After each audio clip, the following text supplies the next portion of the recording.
remember telling you guys that we are in the process of buying a house. So I decided to get in contact with a lender yesterday because I've understood that getting a lender first is much more important and necessary than actually getting out, going by houses, going to look at houses outside of Parade of Homes. I did that anyway before now, but getting a home, being really serious about it, it's better to get a lender first so you can find out how much you can afford versus just going out looking at houses and then hoping you can afford the house that you love, which the ones that I love are always like 6, 7, 8, $2.3 million. Got in contact with a lender who was recommended to me from my stepmom, which was really sweet of her. He was a really, really good guy, good local guy, and I had done so much research. So you definitely want to educate yourself in the home buying process, but don't scare yourself to death. Like, I feel like I scared myself to death because I educated myself so much, and there's nothing wrong with it. I just wanted to be prepared. So I watched a lot of YouTube videos. I did a lot of blogs and articles and things of that nature to get educated. The problem was there's not much out there for North Carolina. So I said, you know what? I need to talk to somebody local because I could tell you all of the housing requirements, grants, loans, and programs for every other state in the United States except mine, because it was just the information wasn't readily available, and at least not what I was searching. Maybe I was just not searching the right terms in Google. But I called this gentleman. His name was Mike, and super sweet guy. So when you're getting a pre-approval or getting a pre-qual, well, there are two different things. So I'd already been pre-qualified for a significant amount of money.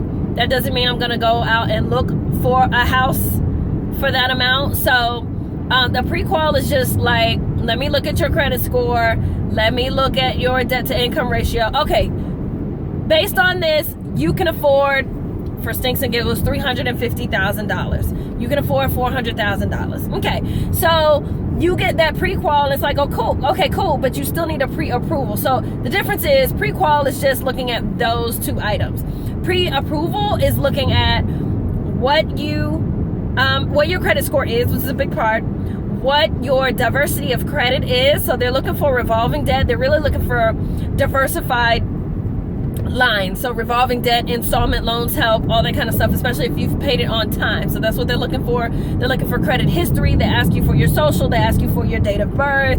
They ask you how much money's in your checking account, how much is in your savings account, what's in your 401k. I mean, it's everything that you wouldn't expect to put out there, but when I tell you they get all in your business, they're all in your business. So it's better to have all that information up front. That way it makes the process a little easier.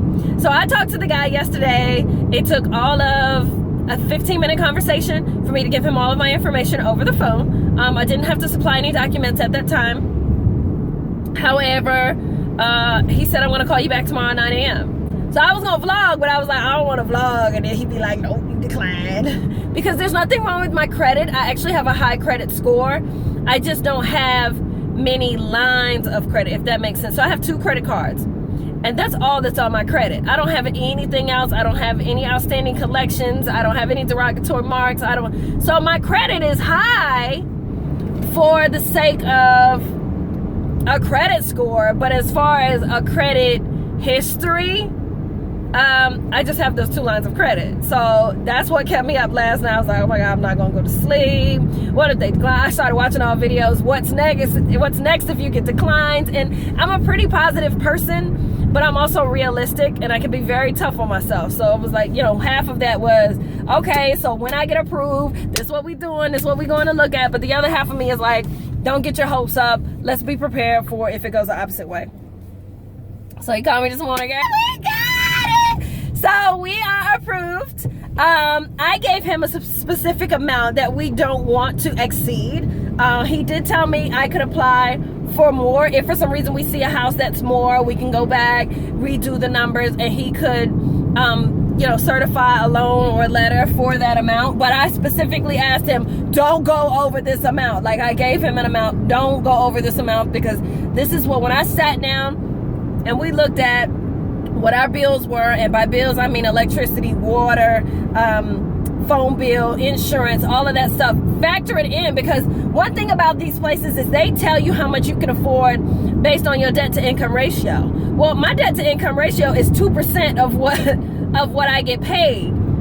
So my debt is 2%. Usually they want you to be under 43%. So I'm significantly low.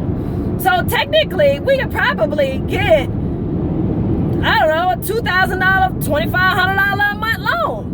But that's not factoring in all of those other little bills, groceries, food, stuff like that, stuff you might need. So after doing sit down and kind of talking about, what is it that we need, kind of speculating what the bills would be in a house, actually speculating on the high side, just to be cautious, pay the mortgage, pay all of our bills, and have a 30% crest or envelope for us to save money on the side, because you still need to save.